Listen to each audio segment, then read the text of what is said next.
Hello everyone, कैसे हैं आप सब। एक बार पुनः से कोचिंग क्लासेस पर स्वागत है। उम्मीद करता हूं आप सब अच्छे होंगे, मस्त होंगे, बेहतर होंगे, आपकी पढ़ाई बेहतर चल रही होगी।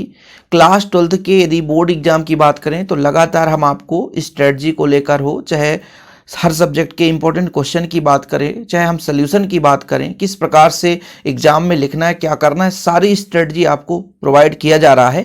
और बच्चों, जो इंपॉर्टेंट क्वेश्चन है उसका एक अलग से प्लेलिस्ट बना दिया हूं 2024 का। एमपी बोर्ड के जितने बच्चे हैं तो प्लीज चैनल पे पहली बार आए हैं तो चैनल को सब्सक्राइब कर लें, क्योंकि ऐसे निरंतर आप लोगों के लिए हेल्पफुल वीडियो मिलता रहेगा।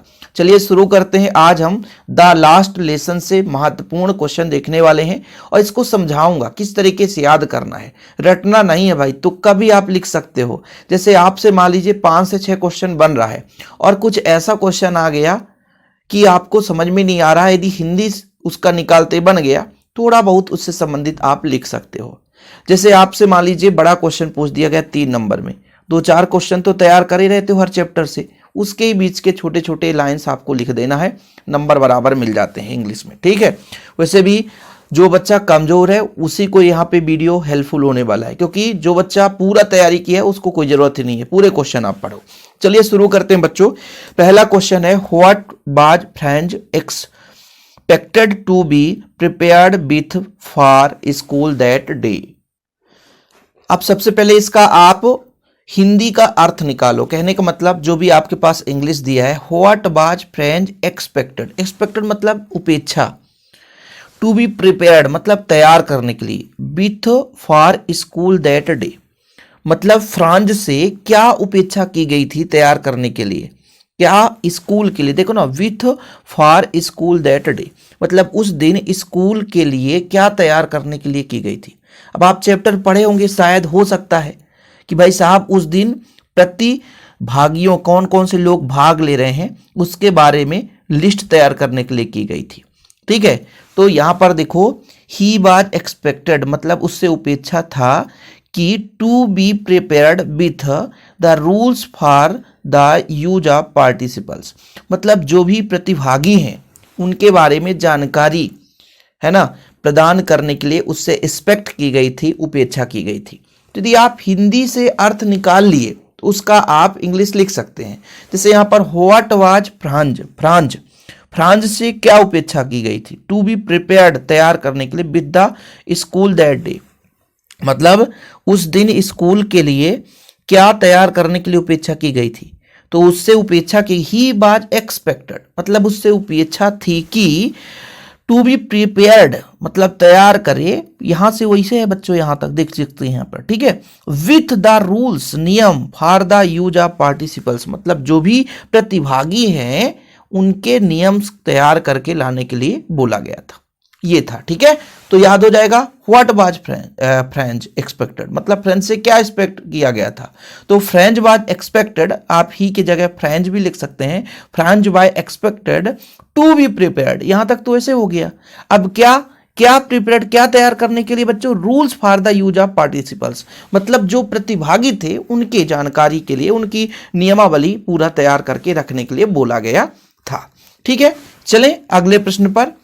What did Franz notice that was unusual about the school that day? इसका हिंदी क्या होगा, What did Franz notice? Notice मतलब एक प्रकार से मतलब देखना है ना, नोटिस मतलब सूचना भी होता है, लेकिन उस दिन क्या नोटिस किया, नहीं बोलते आपने वहां गया तो कुछ नोटिस किया मतलब कुछ देखा। दैट वाज अनयूजुअल, यूजुअल मतलब होता है आपका एक प्रकार से जो यूजफुल हो, अनयूजुअल मतलब असामान्य चीजें। About the school that day जब उस दिन वो स्कूल गया, फ्रांज ने उस दिन स्कूल के बारे में क्या देखा, क्या असमानता देखी। ठीक है। क्या चीजें वहां पर थी स्कूल, तो आप लोगों को पता होगा, आप चैप्टर जी पढ़े हैं तो बढ़िया आपको समझ में आएगा कि जब वो गया था तो बिल्कुल सब कुछ शांत था, एकदम शांत, क्विट। ठीक है। जैसा कि रविवार का सुबह हो, एकदम छुट्टी का दिन हो। ठीक है। मतलब जब वहां गया था बिल्कुल सब कुछ शांत देखा था। तो वन दैट डे मतलब उस दिन, एवरीथिंग वाज वेरी स्टिल सब कुछ शांत, and as quite as Sunday morning जिस प्रकार से रविवार का सुबह शांत रहता है, बिल्कुल शांत था। वहां डेस्क ना तो खुल रही थी ना तो बंद हो रही थी। देखो, देयर वाज नो ओपनिंग मतलब वहां देयर वाज नो ओपनिंग, नहीं खुल रहा था, आर क्लोजिंग या बंद हो रहा था आप डेस्क, मतलब कोई भी डेस्क ना खुल रहा था ना तो बंद हो रहा था। His classmates were already in their places, उनके जो सहपाठी थे पहले से ही अपने स्थान पर थे। The teacher's great rules was under M Hamel, है ना, arms instead of rapping on the table. मतलब यहां पर बोला गया है कि द टीचर ग्रेट, यानी ग्रेट मतलब महान शिक्षक, है ना, तो शिक्षक का महान जो रूलर टेबल था वो बजने के बजाय under M Hamel arms stead the rapping on the table, कहीं ना कहीं रैपिंग ऑन द टेबल का मतलब होता है टेबल के बजने के बजाय आर्म में था, मतलब बाहें में था। ठीक है, तो जब वहां पर फ्रांस साहब गए थे तो क्या देखा कि एवरीथिंग वाज वेरी स्टिल, सब कुछ शांत, एंड एज क्वाइट, इस प्रकार से शांत था कि संडे मॉर्निंग सुबह का समय है। There was no opening or closing of desk, मतलब ना तो खुल रहा था ना तो बंद हो रहा था desk. His classmates were already in this place, अपने अपने क्लास, जो हमारे क्लासमेट थे जो सहपाठी थे अपने अपने जगह पे शांत बैठे थे। The teacher's great rulers was under M H Hamel arms stead of rapping on the table, मतलब जो शिक्षक का महान रूलर टेबल पर जो बजने के बजाय एम हेमल के हाथ में था। तो इसका हिंदी हो गया। अब यदि आप लोगों को मैं हमेशा जब स्टार्टिंग में बात करता हूं तो हमेशा कहता हूं कि बच्चों एक बार आप पूरा सारांश जरूर पढ़ें बुक का। यदि सारांश आपके पास नहीं है तो आप लोग क्या करें कि जो आपका दिग्दर्शिका आता है ना वहां से आप लोग एक काम किया करो कि पूरा सारांश दिया रहता है, एक बार पढ़ लो। ठीक है, चलिए अगले प्रश्न पर चलते हैं। What that been put up on the bulletin board, यानी यहां पर हम बुलेटिन बोर्ड का मतलब होता है एक प्रकाश जहां पे सूचना चटकाया जाता है या लटकाया जाता है या चिपकाया जाता है, जो भी आप समझ लो।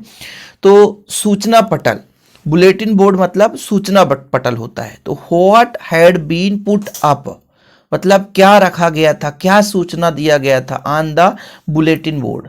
बताओ सूचना पटल पर क्या सूचना थी, इसका अर्थ ये निकलता है what had been put, put मतलब रखना, अप ऑन द बुलेटिन मतलब जो सूचना पटल के ऊपर क्या सूचना लगाई गई थी, चिपकाई गई थी, चटकाई गई थी, आपकी भाषा में जो भी हो, कुल मिलाकर के सूचना पटल पे क्या सूचना थी बताओ।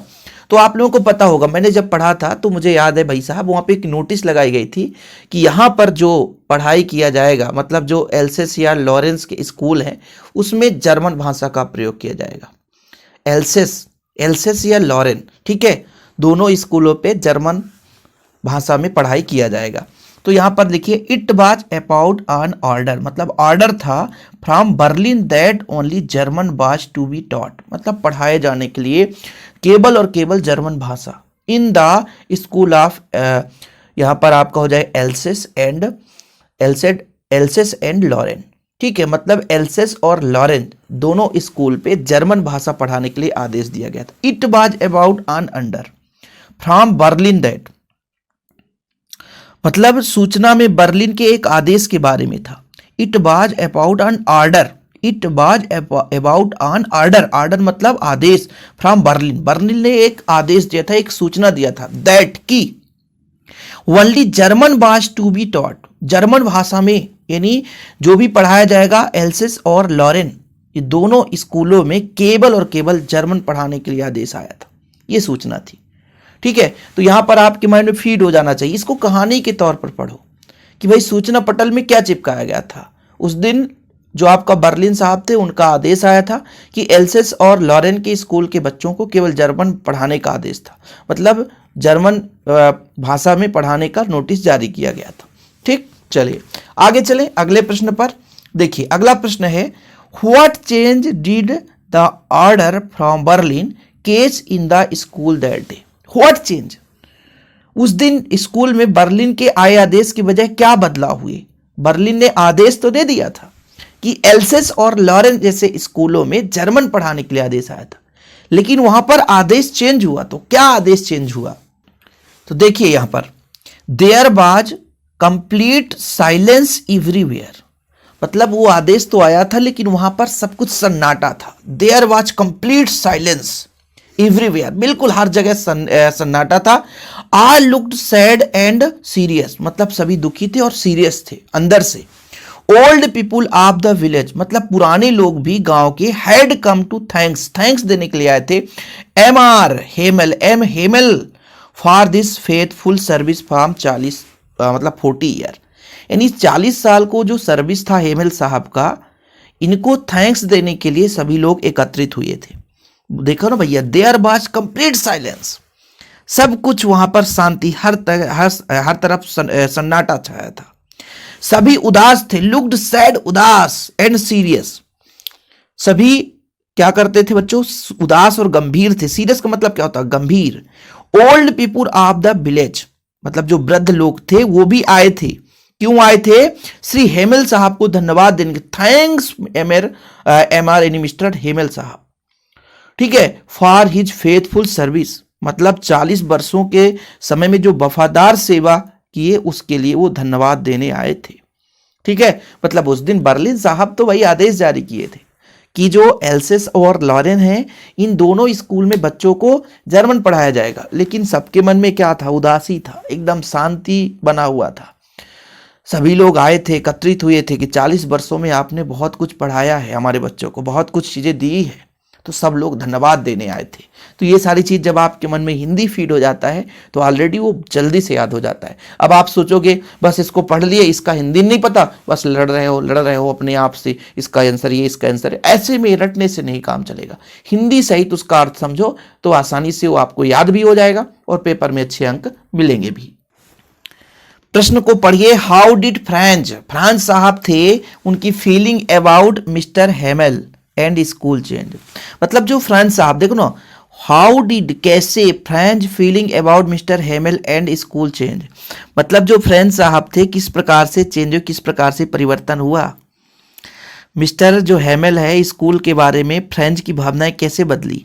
जो आपके फ्रेंच साहब है, कुल मिलाकर के हेमल साहब के बारे में पहले नफरत करते थे, स्कूल से भी उनको नफरत थी। लेकिन जब हेमल साहब की इस कर्तव्य निष्ठा को देखा, आप दिमाग लगाओ ना, 40 वर्षों तक उनकी जो भावनाएं थी वो सिर्फ सेवा भाव था। ठीक है, कर्तव्य, वफादार से सेवा किए थे। और ये चीज़ कोई भी सुनकर के क्या हो जाएगा, उसके लिए थोड़ा सा दीन भाव हो जाएगा। तो Franz was now very sad, अब वो बहुत दुखी था। For mister Hamel he forget all about his cranky behaviour, मतलब Franz was now very sad, बहुत दुखी था। फॉर मिस्टर हेमल के लिए बहुत दुखी था।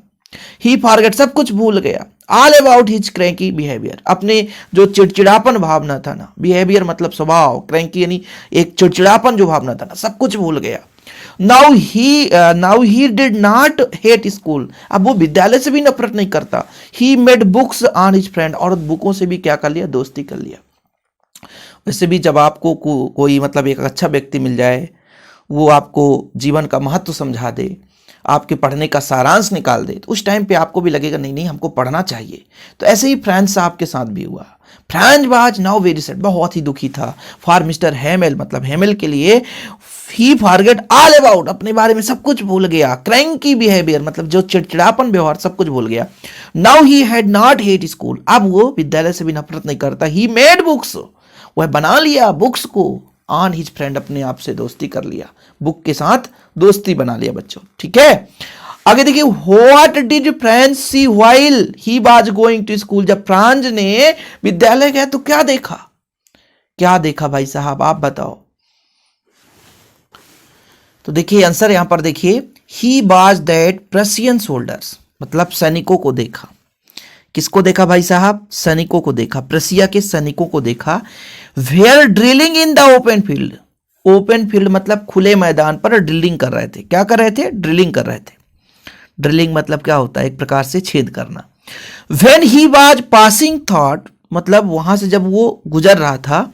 द टाउन हॉल, मतलब टाउन हॉल से, ठीक है भाई, जब वो जा रहा था तो देखा कि प्रशिया के सैनिक खुले मैदान में ड्रिलिंग कर रहे। जब वह passing, THROUGST, through the town hall, मतलब जब वो टाउन हॉल से गुजर रहा था, ठीक है, तो ही सा ये क्राउड, क्राउड मतलब क्या होता है, भीड़। ही सा मतलब उन्होंने देखा एक crowd stood in front of the bulletin board, bulletin board के सामने एक भीड़ खड़ी थी। ही सा, देखा, क्राउड यानी भीड़, स्टूड इन फ्रंट, सामने, बुलेटिन बोर्ड के सामने एक भीड़ खड़ी थी। He wondered to see the crowd, और वह ये भीड़ देख करके वंडर्ड, आश्चर्य था, ठीक है। और इसी भीड़ को देखने के लिए वो क्या करता था, बस देखते रहता था, घूमता था वहां पे। मतलब जब फ्रेंच स्कूल जा रहा था, उन्होंने देखा कि प्रसिया के सोल्जर्स खुले मैदान पर ड्रिलिंग कर रहे हैं, और जैसे ही उसके पास से गुजरा, टाउन हॉल से गुजरा, तो उन्होंने देखा एक बहुत बड़ी भीड़ जो है बुलेटिन बोर्ड के सामने खड़ी है, और उसी को देखने के लिए चारों ओर आश्चर्यचकित था, यानी क्राउड यानी भीड़ को देखने के लिए आश्चर्यचकित था और उसी के चारों ओर घूम रहा था। समझ रहे हैं ना। चलिए अगला प्रश्न देखिए, why did Hauser and the other villagers comes to attend the last lesson. बताओ भाई साहब, कितना बढ़िया क्वेश्चन है। पहले इसका हिंदी समझो। व्हाई डिड, क्यों, हाउसर और विलेजर्स मतलब गांव के अन्य व्यक्ति क्यों आए थे, बताओ। द लास्ट लेसन के अंत में क्यों आए। आप लोगों ने भी एक पहले प्रश्न पढ़ा कि मिस्टर हेमल बहुत ही फेथफुल सर्विस दिए थे 40 वर्ष, और उन्हीं के लिए थैंक यू करने आए थे, धन्यवाद देने आए थे। तो दे कम टू थैंक, वो थैंक्स करने के लिए, धन्यवाद करने के लिए आए थे mister Hamel for his 40 year, 40 year नहीं 40 वर्ष, 40 ईयर, 14 मतलब 14 हो जाएगा, 40 ईयर ऑफ फेथफुल सर्विस मतलब एक सम्मानजनक सर्विस देने के लिए। They said on the last benches with the student, they set मतलब वो बैठे थे, ऑन द लास्ट बेंच अंतिम बेंच, विथ द स्टूडेंट बच्चों के साथ में। वैसे यहां तक भी आप आंसर लिख दोगे तो भी मिल जाएगा। Why did Hausers and the other villagers comes, Hauser and other villagers comes to attend the last lesson मतलब लास्ट लेसन के अंत में लोग क्यों आए थे, बताओ। तो they come to thanks mister Hamel for his 40 year of faithful service. यहां तक भी लिख दोगे तो आपको बराबर अंक मिल जाएंगे। ठीक है बच्चों, तो मैं उम्मीद यही करता हूं कि आप लोगों को समझाया हूं तो आप लोग समझ भी गए होंगे, और इसी तरीके से तैयार करें। ओके, फिलहाल आज इतने प्रश्न आप लोग तैयार कर लो, और निरंतर आप लोगों के लिए ऐसे ही वीडियो में लाता रहूंगा। पर बच्चों एक चीज और मैं आपसे कहना चाहूंगा कि इसके अलावा भी आप लोग मैक्सिमम क्वेश्चन पढ़ें। ठीक है, ऐसा नहीं कि बस इतना ही पढ़कर छोड़ दें, कोशिश यही करें कि उसका हिंदी निकालें, और फिर एग्जाम टाइम में जब इतना कहानी कुछ आप तैयार कर लोगे कि मिस्टर हेमल क्या थे, कैसे सर्विस दिए, नोटिस बोर्ड में क्या लिखा था, है ना, किस भाषा में पढ़ाया जाने की बात की गई थी, तो ये सारी चीज़ें आपके माइंड में फीड होगा, और फिर आप किसी भी प्रश्न का उत्तर दे सकते हैं। फिलहाल आज के लिए इतना ही, मिलते हैं वीडियो के साथ बच्चों। जय हिंद, वंदे मातरम।